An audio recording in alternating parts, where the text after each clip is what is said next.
Imagine waking up one morning to find your entire world gone. Your children, gone. Your home, once filled with laughter, silent. For John and Florence Pollock of Hexham, England, May 7, 1957 became that day. Their two daughters, Joanna, 11, and Jacqueline, 6, were tragically killed in a car accident on their way to church. The grief was immeasurable, and for Florence it nearly broke her. But John, he clung to an unusual hope, a belief. He was convinced that somehow, some way, his daughters would come back to him.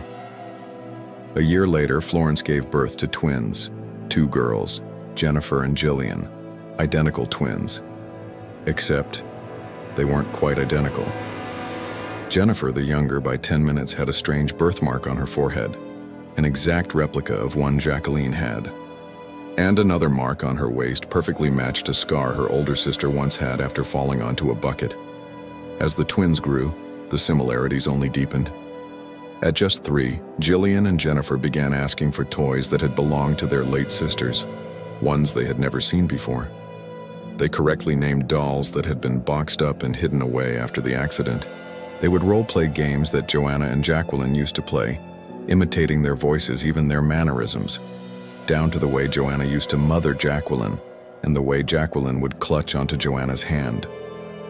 The girls had never visited Hexham before the age of 4, but on a trip there they instantly recognized landmarks. One of them pointed out the school her older sister had attended.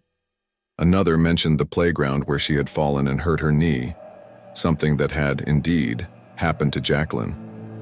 The family was stunned. These were not vague memories or commonplaces. These were detailed, precise recollections of lives they had never lived. Florence, ever the skeptic, began to waver. Even she couldn't explain how Jennifer would panic at the sight of cars, crying out that they were going to crash, or how the twins would comfort one another, reenacting a trauma they had no way of knowing, except perhaps by remembering it. At age 5, the memories started to fade.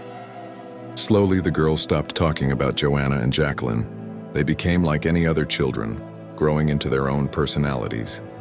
But the questions lingered. Dr. Ian Stevenson, a psychiatrist from the University of Virginia, took a deep interest in the case.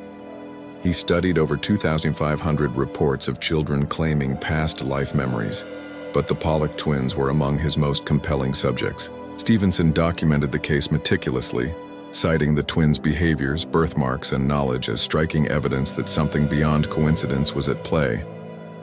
Skeptics argue the parents may have unknowingly influenced the girls, that the twins absorbed details through family conversations, or that it was simply a case of confirmation bias.